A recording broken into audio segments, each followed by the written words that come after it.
As you can see here, we are currently showcasing an especially unique exhibition curated by Ashley Brown, an undergraduate student pursuing an education at Utah State University.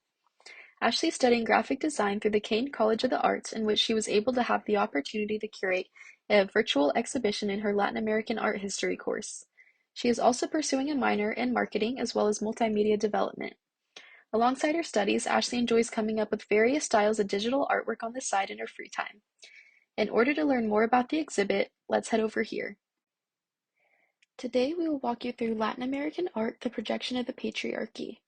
This exhibition explores various representations of women in Latin American art from the pre-Columbian to the modern period in an effort to examine how patriarchal ideologies are projected through artwork.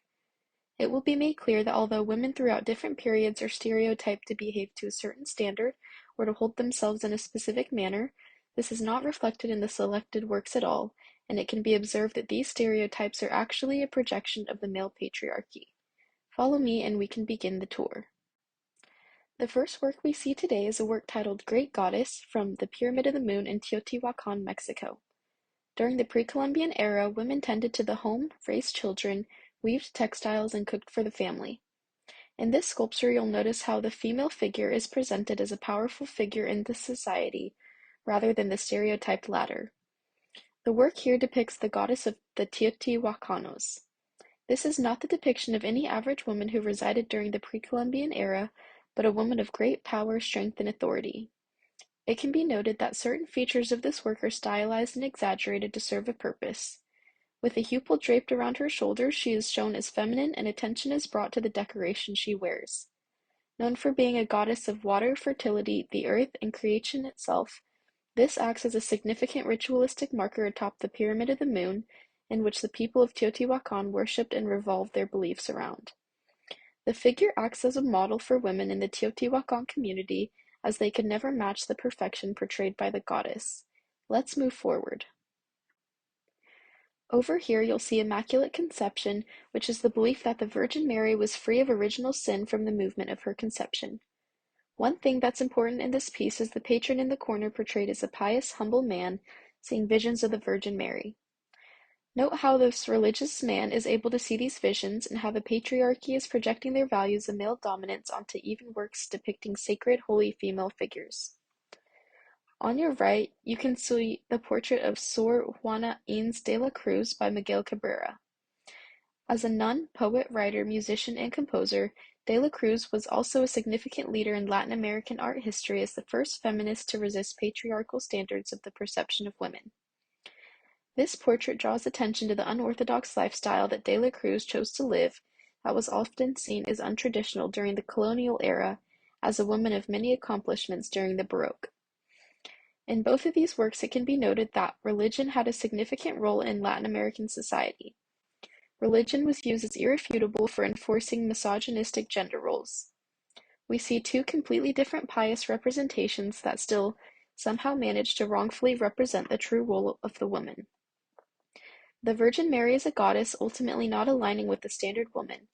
By associating with feminist convictions, de la Cruz disqualifies herself from the standard woman as these beliefs veer from traditional patriarchal views.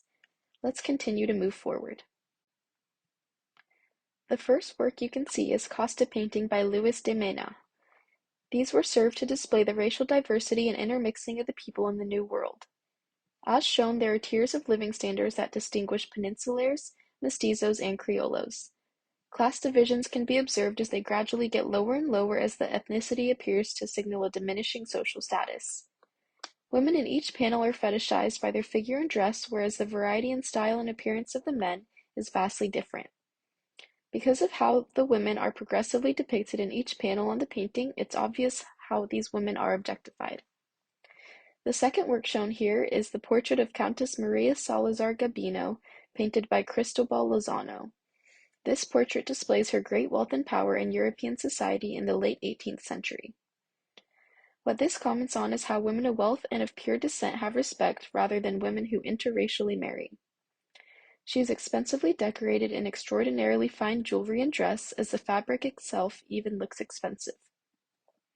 It can be observed that women's role and position was greatly based on their wealth and ethnicity in the society, as Gabino can clearly be identified as an aristocrat and of European descent. From these two works shown, we can observe that social status played a large role in the lives of women in Latin America. Additionally, social status allowed some of the women to step out of the patriarchal standard.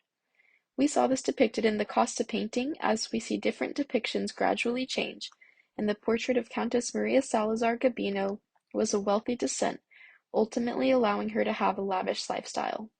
If you follow me, we will continue moving forward. What can be observed here is the sculpture titled America by Pedro Patino Extolink. This piece was highly prevalent during a time in which Mexican independence triumphed alongside the desire to clarify and magnify the image of America. What we see is the personification of a land executed in the classical tradition, which means in this case is Latin America. This woman is actually depicted as strong and independent, which does not align with the patriarchal ideologies. As a female figure embodying the land of Latin America, she brings a sense of nationality to the people after Mexican independence was gained.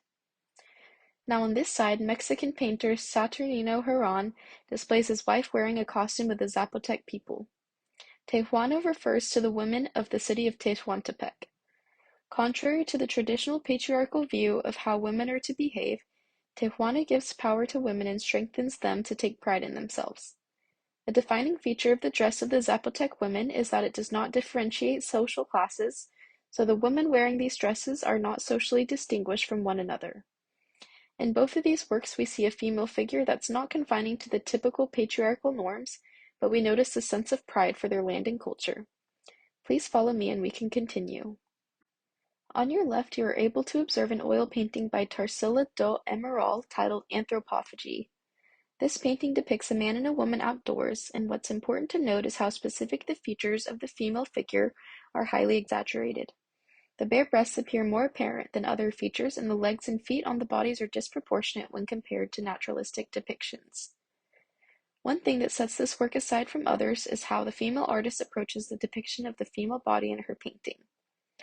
This work is definitely fetishizing the woman's body and sexualizing it in that it exaggerates the body parts unique to a woman. Even from a feminine perspective, the bodies are amplified to draw attention to the female body. To the right of that piece, we have La Jungla by Wilfredo Lamb.